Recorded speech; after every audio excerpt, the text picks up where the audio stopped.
texto, na reportagem lá, na história da encruzilhada que os blocos estão passando. Os 40 carnavais, 39 anos, 40 do Eu Acho É Pouco, eu consigo ver que a gente teve 2 encruzilhadas. A gente conseguiu chegar em uma encruzilhada, quando eu digo a gente, o bloco. O bloco chegou numa encruzilhada e tomou um caminho. Acho que acertou, foi 2000 para 2001, quando os fundadores, na época, problemas, como o Guilherme bem explanou, e aí chegou na encruzilhada. E aí o pessoal se juntou e conseguiu achar o caminho certo para poder trilhar um novo caminho. Esse novo caminho foi trilhado e a gente conseguiu fazer esse novo caminho, sempre registrando tudo. Eu deixo isso muito claro, porque a gente tem atas e as resoluções e todas as nossas conversas e e-mails trocados, tudo está muito bem registrado, serve como base para a próxima geração, que a gente um dia vai parar, não vai aguentar a brincadeira. E a próxima geração vai ter todo esse documento para poder ver a primeira encruzilhada que o Acho É Pouco passou. Para mim, a segunda encruzilhada foi quando a gente chegou um momento das festas estavam tomando proporções grandes demais, muitas festas, e a gente chegou naquela história, assédio de marcas querendo patrocinar o bloco, porque atrelava a marca o nome Acho É Pouco, e a gente tinha a nossa história da independência, de não querer marcas de nada atrelado, não se vende, não há dinheiro que pague o corpo do dragão ou o estandarte do Acho É Pouco para botar uma marca nele, né? Nem a camisa. Hoje a camisa do Acho É Pouco, os artistas que a fazem, a gente consegue ver as camisas do Acho É Pouco, como a do Amantes de Glória, a gente consegue ver o pessoal usando no decorrer do ano para trabalhar ou para qualquer outra coisa, porque passou a você querer usar no Jonathan. E a segunda encruzilhada que o bloco se viu foi nesse momento. Essa geração que hoje está tomando conta, a gente passou por uma outra encruzilhada dessa de estar vendo a história e poder degringolar, poder ir para um caminho que a gente não queria. E Guilherme bem colocou, a gente chegou no número de festas que conseguia bancar o bloco, mas as festas cresceram, então a gente diminuiu o número de festas para poder continuar bancando o bloco, diminuiu o número de pessoas para que a gente possa fazer uma festa boa. E chegamos à conclusão que, independente do que aconteça, toda festa que a gente faz, a gente precisa melhorar a festa para que ela possa ser melhor da próxima vez. Então a gente fez o baile, tem reunião de avaliação, faz o carnaval, tem reunião de avaliação, para ver o que estava ruim, para ver o que está bom. Isso fica como dica até para quem está passando por esses problemas, né? Primordial eu vejo, você estar sempre registrando tudo. Isso vai ajudar a próxima geração para poder a próxima geração ver onde foi que acertou, ver onde foi que errou, e até, quem sabe, votar. Só vamos votar a fórmula anterior, que parece que ela pode dar certo agora, vamos deixar essa fórmula que está se esgotando. Essa encruzilhada a gente já passou 2 vezes. Os 40 anos da gente levou a gente a passar por 2 encruzilhadas. Acha que a gente passou por coisa desse tipo, eu vejo isso, né? Essas 2 encruzilhadas. É como você colocou, não é uma coisa fácil tomar esse tipo de decisão. Não foi numa reunião, consenso de todo mundo, vamos restringir. Não, o bloco você tem pelo menos de 30 a 40 pessoas que são ativas, que estão sempre nas reuniões, que estão sempre discutindo, que estão sempre contribuindo diretamente com a realização das nossas ações. E essas discussões não são fáceis, são pessoas que estão desde a origem, que são filhos de fundadores, ou pessoas que se incorporaram pelo amor e pelo que o bloco proporcionou para eles. Então, segurar a identidade, né, segurar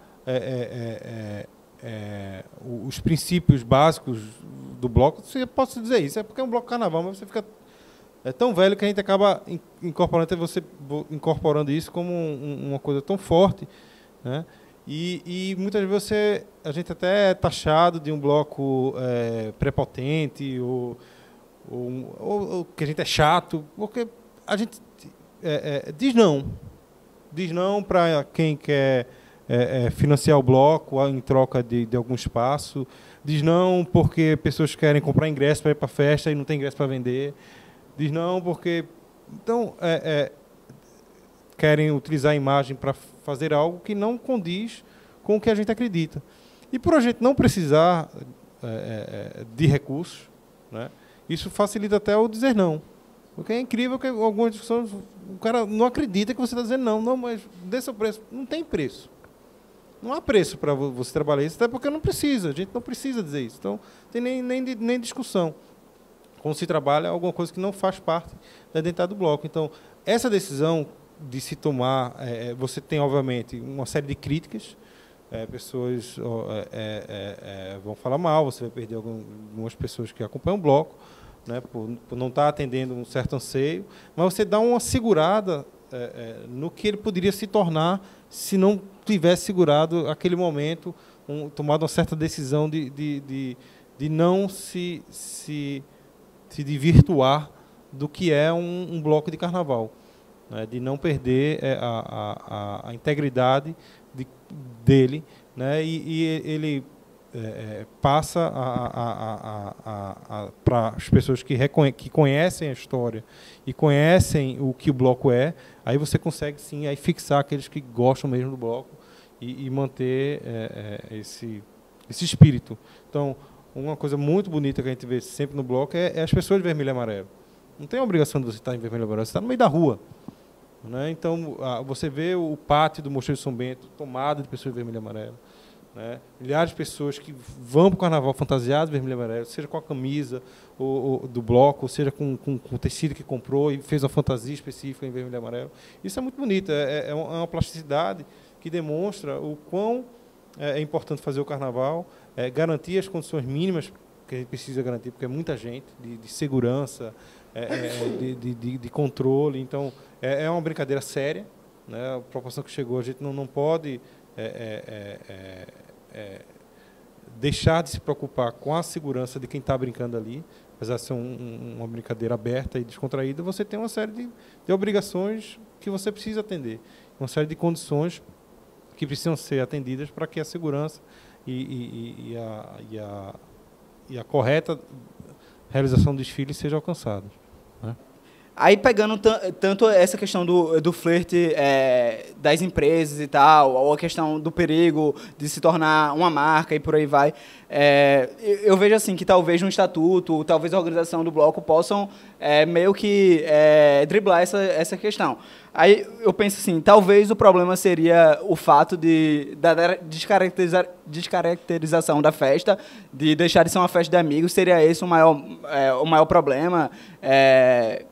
Seria por aí minha pergunta. Eu penso, na verdade, que eu estava assim, com algumas questões a respeito da provocação do texto de Laércio, essa coisa da encruzilhada, de uma profissionalização ou de uma tentativa de continuar num processo amador, né? Então, o processo amador, que é o que a gente, enquanto bloco Amantes de Glória, persiste e insiste nesse processo, é justamente diminuir o máximo dessa burocratização, de estatuto, disso, daquilo. A gente tem uma essência.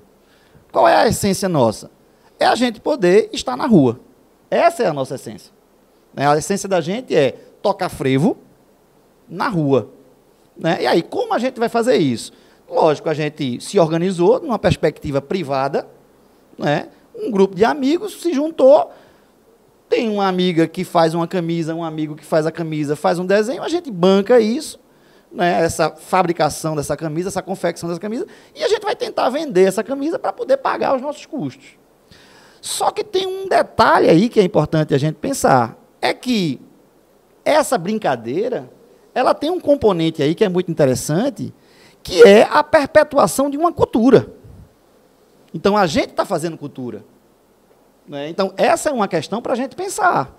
Porque, veja, quando a gente pega e coloca uma orquestra de frevo na rua para tocar frevo e para as pessoas irem acompanhando, isso se perpetua enquanto uma manifestação cultural característica nossa, da nossa cidade, do nosso espaço, da nossa construção. Quer dizer, quando eu era pequeno lá, né, pequenininho, eu vi isso. Então, a minha filha viu isso, a minha neta ou meu neto, daqui a pouco vai ver isso. Então, a gente precisa entender que isso é uma perpetuação de uma manifestação cultural. E aí, quando chega essa encruzilhada que Laércio traz, né, no texto, de profissionalizar ou continuar numa perspectiva amadora, a gente tem essa coisa da essência, como eu falei, de permanecer nesse amadorismo, preservando essa cultura, tentando, na verdade, não entrar nesse processo de comércio, de venda, de tal, para que a gente possa preservar isso. E, ao mesmo tempo, eu penso que é fundamental que a gente possa chamar o poder público para a gente fazer uma grande discussão. Qual é a política pública para essa cultura? Então, qual é a política? Porque o caboclinho lá também tem essa discussão.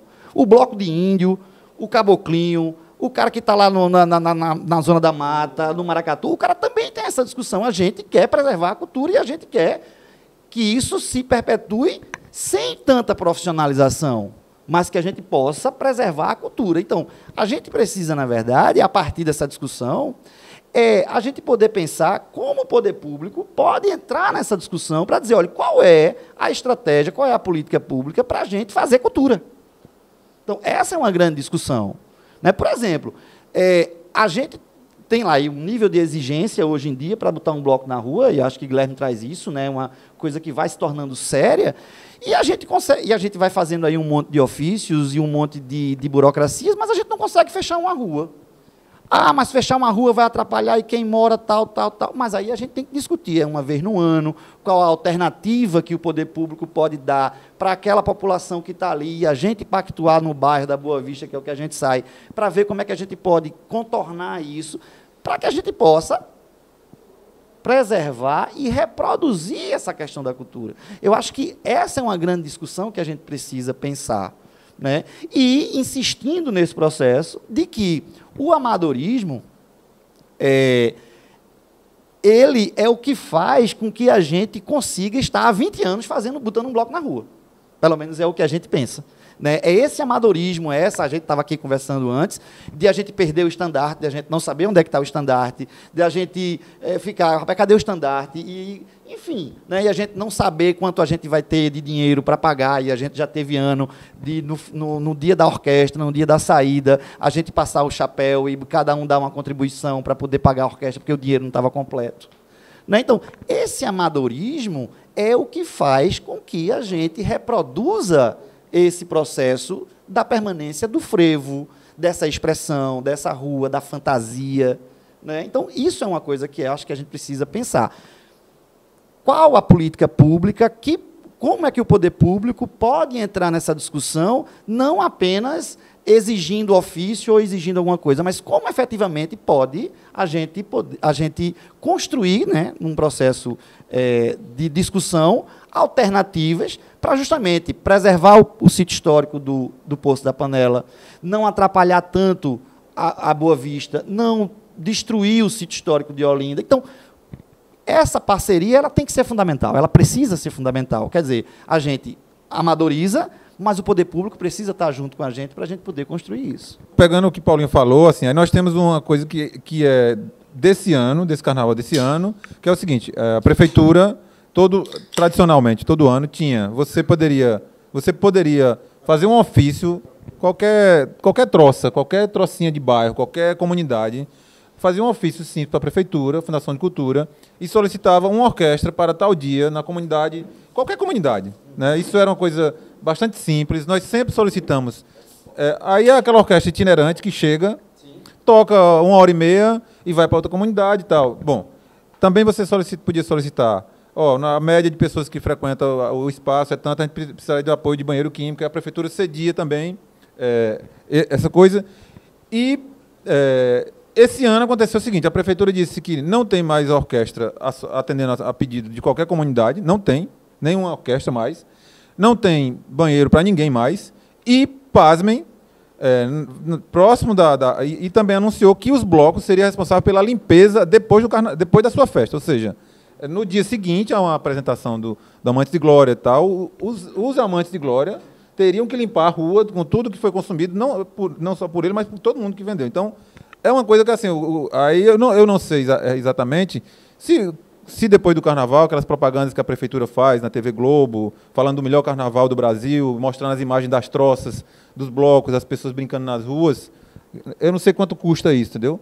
Ou seja, mas aí o poder público ele se ausenta da festa, ele sai de fora e diz, não, é com vocês, a responsabilidade é de vocês, a segurança é com vocês, a limpeza é com vocês, E aí tem uma discussão mesmo, assim, para sentar com eles, bom. Aí a prefeitura tem polos nos bairros, né, que convida artistas em vários bairros, assim, que são interessantes os polos nos bairros, mas, assim, será que não tem certos lugares, por exemplo, que já estão se tornando polos independentemente da prefeitura, por exemplo? Poço da Panela já é um polo de carnaval que nasceu espontaneamente, né, teve os barbas no sábado, teve os barbinhos no dia seguinte, já tinha de novo uma multidão, as pessoas... É polo de São João também. Polo de São João e tal. Então, assim, e estava todo mundo enlouquecido lá, diz, bom, como é que nós vamos, no dia seguinte dos barbas, recolher as toneladas de lixo que deixam, né? Aí, para nossa surpresa, surgiram os funcionários da Enlurb e limparam. Então, aí eu acho que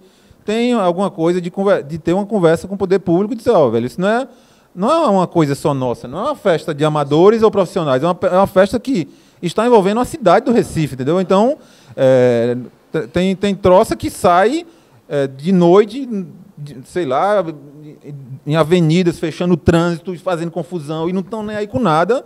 E também tem várias troças assim, que estão preocupadas, que querem discutir, querem ter uma... Né? Então, eu acho que essa é só para pegar essa coisa de uma questão de política pública de um carnaval. Assim. Acho que tem uma coisa que está mudando e que, né, eu já fui convidado pela Laércio a passar a palavra para o Ivanzinho. Tudo bem, Laércio?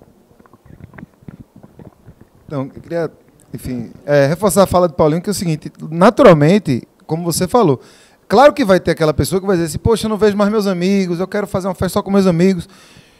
É um sentimento que pode ser legítimo enquanto sentimento, mas ele não pode ser argumento para bloco nenhum deixar de fazer alguma coisa. Agora, a característica do carnaval de rua do Recife é diferente das características do carnaval de rua de outros lugares. Eu acho que queria bater mais nessa tecla que Paulo começou a falar.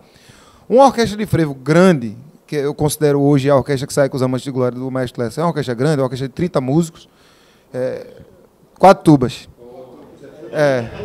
Era o nosso sonho. O nosso sonho era 4 tubas, a gente finalmente conseguiu 4 tubas. Ela é uma orquestra que dá para uma determinada quantidade de pessoas ouvirem. O Carnaval de Rua do Recife é um carnaval acústico. Ele é um carnaval de metais, é um carnaval que não tem som amplificado, é um carnaval que não tem microfone. É uma festa que as pessoas precisam estar perto para ouvir. Então, por conta disso, o carnaval que nós, dos Amantes de Glória, acho que do Axepô, e vários desses blocos que estão aqui hoje, que querem colocar na rua, esse tipo de carnaval, ele não dá para muita gente. Não dá para milhões de pessoas, não dá para milhares de pessoas. Daria outros tipos de carnavais, né? Daria um outro tipo de empreendimento.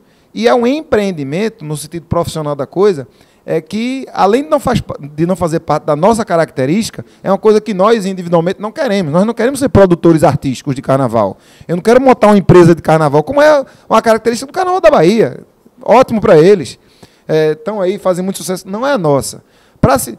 A gente recebeu, sempre a gente recebe pequenas críticas. Um senhor esse ano me parou e disse, vocês não voltaram para a concentração. As pessoas estão decepcionadas, ou ele está falando por ele mesmo. Eu dizia, a gente não tem a menor condição, nem o interesse de produzir o carnaval do bairro da Boa Vista. A gente tem um bloco que tem 30 músicos, eles tocam durante 4 horas, depois eles vão para casa. E aí, se as pessoas resolveram sair de casa para ir para aquele lugar, para não ir atrás dessa orquestra, que bom para eles, mas nós não podemos... E isso é quase uma terapia que a gente faz em conjunto. Nós não podemos nos sentir responsáveis por essas pessoas. Só que, ao mesmo tempo, nós somos considerados responsáveis por essas pessoas. E aí é que entra o que Samarone e Paulinho disseram. Até onde vai o papel da prefeitura? Até onde vai o papel do Estado nessa história? E aí eu tenho uma posição. Eu acho que é o seguinte, prefeitura não tem que organizar carnaval. Prefeitura tem que cuidar da cidade, sabendo que existe um carnaval na cidade. Então, se existe o carnaval, se é sabido que existe o carnaval, por que esses problemas que a gente vê nas prévias, a gente não vê no carnaval propriamente dito? Nenhum bloco está reclamando da quantidade de gente que tem no carnaval, porque no carnaval tem centenas de blocos e o papel do poder público já está mais ou menos estabelecido. Eles fecham o bairro, eles fecham o sítio histórico, mas não é o mesmo problema, é um problema diferente. É um problema diferente. Aí a gente sabe que, enfim, não tem banheiro suficiente, tem problema de mobilidade, todos esses problemas são problemas da cidade. O Carnaval de Pernambuco ele tem que ser feito pelos foliões. Por que tem tanta gente que vai para os barbas e não vai atrás do bloco? Primeiro, porque tem gente que não gosta, e segundo, porque não tem bloco suficiente ali para dar conta daquele negócio. E a prefeitura não sabe o que faz. Mesma coisa o bairro da Boa Vista. A gente sai e leva muita gente, e muita gente que resolve ir atrás do bloco consegue ir até o final, consegue brincar, consegue dançar o frevo, etc. e tal. E muita gente não vai. Uns porque não querem, e outros porque não tem mais outro bloco. E a gente não tem capacidade de produzir o Carnaval da Boa Vista. A gente é Monte de Glória. A gente tem um grupo de 20 pessoas, nenhuma delas vive disso, nenhuma delas tem o desejo de viver disso. E quando você profissionaliza, você tem outro problema. Enquanto é amador, tá ruim, tá bom, a gente gostou, fez, pronto. Dá um abraço, acabou, apertou a mão, foi cada um para um lado. Se você é profissional, você não está mais sendo guiado pela regra do seu sentimento de carnavalesco. Você tem que estar sendo guiado pela regra do mercado. Então, se aquela música bombou, é a música do verão, você vai ter que tocar. Porque você quer que venha mais gente. Ah, o povo não gosta mais de frevo, o povo quer um som amplificado. Você vai ter que ter um som amplificado. Ah, mas a cerveja... A gente fez um contrato com a cerveja X. Aí todo mundo vai ter que vender a cerveja X. Ah, não vendeu cerveja suficiente? No ano que vem, a cerveja X já não quer conversa contigo. Então, o nosso carnaval, o carnaval legítimo pernambucano, até agora, pode ser que mude, ele é esse carnaval que é feito pelo Folião. E o carnaval que é feito pelo Folião, ele precisa ser feito com uma quantidade muito grande de blocos, porque as orquestras, via de regra, elas não conseguem levar milhões de pessoas, porque elas são acústicas. Elas têm que ser feitas com muito bloco e com o papel do Estado muito mais no sentido de manter a liberdade do bloco, negociando o poder de segurança, de limpeza, essa relação de mobilidade que o Estado não tem feito. O Estado tem se preocupado muito mais em cobrar burocracia dos blocos que são, por natureza, amadores, e não tem se preocupado em fazer o seu real dever, que é organizar a cidade, sabendo que o Carnaval existe há mais de 100 anos, parece que não é nenhuma novidade, né? Ninguém é pego de surpresa pelo Carnaval, a não ser os amantes de glória, que a gente às vezes está faltando um mês para o Carnaval, não desenhou nem a camisa. Eita, já é o Carnaval, pelo amor de Deus, tirando a gente, não é possível que a pessoa que é eleita para tomar conta da cidade não saiba que de ano em ano tem uma tal de uma festa que causa transtornos, sempre, e que precisam ser mitigados por ação que não é dos blocos, é do Estado. Pablo, você estava querendo complementar. Foi o Paulo começou, o Samarano deu uma ajuda e o Ivan colocou bem assim. Geralmente quando estou em Brasília, que a gente está, quando para sentar com o poder público, né, ou com quem vem sentar, eu costumo falar que assim, o Carnaval realmente ele não é organizado pelo Estado. O Carnaval é organizado pela sociedade, pela população. O Estado ele serve simples e unicamente para organizar aquele caos. E o que chama a atenção é exatamente isso, tipo assim, como organizar a cidade. Porque assim, como o cidadão é eleito, como ele sabe que aquilo acontece antes do avô, do bisavô dele nascer, e ele não consegue, ele está ali com todo o poder de fazer aquela organização, e ele não consegue chamar os blocos para conversar. Agora, uma coisa que me deixa muito intrigado é o seguinte, não vou dizer, na verdade, está indignado, que se eu fosse do Acha é Pouco, por exemplo, eu cobraria do Estado, eu abriria uma empresa, eu abriria um CNPJ, ou um CPF de quem está para jogo ali, eu entraria com um processo contra o Estado por uso indevido de imagem. Uso indevido de imagem, porque eles usam a nossa imagem lá fora, eu estou fora daqui. Eu venho aqui 2, 3 vezes por ano, certo? Quando chega época de final de ano, se você chegar em Brasília final de ano, agora em janeiro, se você for no aeroporto de Brasília, você vê painéis do Carnaval de Olinda, você vê no meio daquela multidão, aquela fila, aquele bloco ali, amarelo e vermelho. Por que o governo do Estado de Pernambuco, o Estado de Pernambuco utiliza a imagem do Eu Acho é Pouco e não retribui nada a ele por isto? Se quando ele traz aquele global lá, aquele seja lá fulaninho que for, ele paga caríssimo para não fazer nada pelo nosso carnaval, não é? Então, acho que é discussão também que a gente tem que trazer. Temos que ser amadores. Eu acho que é importante continuar com esse amadorismo, entendeu? Mas, assim, o amadorismo ele tem um limite. Ele tem um limite, assim, eu quero continuar sendo amador, até não ser explorado. Quando começa a ser explorado, quando eu começo a ser utilizado por alguém que não me dá nada de volta, então acho que o amadorismo começa a ter que parar um pouco aí. E eu acho que assim, os blocos de Pernambuco é algo que estou pensando muito, e vou levar essa discussão para Brasília, não é? Vou levar porque quando eu estava vindo para cá, eu fiquei sabendo que um dia antes, no metrô de Brasília, uma cervejaria postou painéis de 2x2 nas estações de metrô de Brasília com a foto do nosso bloco. Eu disse, quanto ele me pagou? Eu digo a mim, o bloco, quanto o Sovaco da Asa ganhou daquela cervejaria para nossa foto estar lá estampada por ela, não é? Ela pode ter acertado com o governador, com o governo de Brasília, mas com o bloco, que é quem faz aquilo mesmo. Quanto você recebeu o quê? Eu digo que eu recebi este ano. Recebi 180 banheiros químicos. Foi o que eu recebi do governo do Distrito Federal para botar 80 mil pessoas na rua. Não é? Aí você para e pensa assim, diz, cara, está tudo aquilo ali na tua mão. Não é? Então, assim, realmente, essa burocratização do carnaval, a gente está brigando muito lá hoje. Não é? Hoje conseguimos sair de 21 ofícios para 7. Saímos de 21 ofícios, até o ano passado foram 21, tanto que o Sovaco da Asa criou um manual de burocratização do carnaval, fazendo passo a passo, e quanto tempo você tinha para dar entrada em cada órgão com ofício, e como cada ofício teria que ser direcionado, só para você ter uma noção da burocratização. Então, assim, eu acho que essa discussão, e eu queria deixar até isso para o Marco Zero em algum momento propício, chamar essa discussão junto com o poder público, não é? E junto com os blocos, novamente, pós-carnaval, que é uma coisa que, assim, acho que a gente tem que levar essa discussão pós-carnaval. É isso, assim, essa burocratização, essa utilização do nosso trabalho, não é? Porque, assim, é muito fácil chegar aqui e ter Paulinho da Viola, adoro, amo, vou ver Paulinho da Viola no Marco Zero. Só que Paulinho, estarei lá, acho eu, se não estiver bêbado. Mas, assim, quanto está recebendo o Maracatu que mantém um carnaval aqui? Quanto está recebendo a tribo indígena? Entendeu?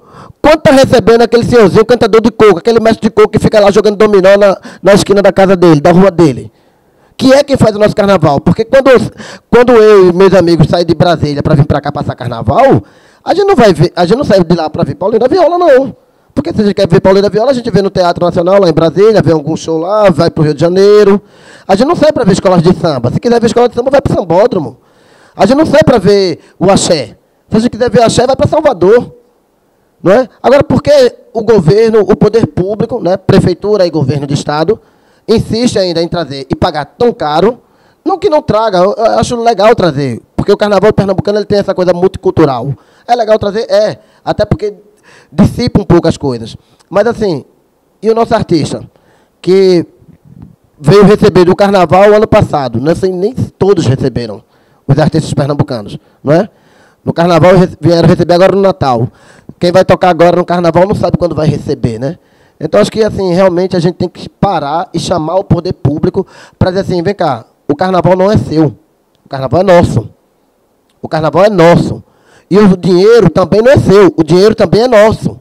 Então, a gente tem que começar a chamar o poder público para discutir, né? Não o poder público, mas o governo, prefeituras e governo de estado, para discutir como esse dinheiro e para onde esse dinheiro tem que ir. É difícil, mas, assim... Eu só quero deixar claro que a minha posição rapidinho. A posição, eu acho que também dos amantes como um todo, a gente não está atrás de dinheiro público. Né? Não é isso. Né? A gente não quer isso, né? De jeito nenhum. O que a gente quer é que haja uma política pública ou o poder público possa dar uma condição para que a gente possa fazer o carnaval. Né? Eu não quero dinheiro do Estado. Não, a gente vende as camisas da gente e a gente bota o bloco da gente na rua. Não tem... Organize o trânsito, bote um banheiro químico e bote a segurança e a limpeza, que é o que o Estado tem que fazer e o município tem que fazer, independente de qualquer coisa. Né? Então, eu não quero dinheiro público para o bloco, não, de jeito nenhum. Agora, o que eu quero é que a gente possa discutir com o poder público como é que a gente vai fazer esse carnaval. Para que não degrade o sítio histórico, para que não haja tumulto na questão da mobilidade, para que não haja acúmulo de lixo, para que não haja toda essa confusão. Eu acho que é nesse sentido, né? Então, eu queria deixar isso claro.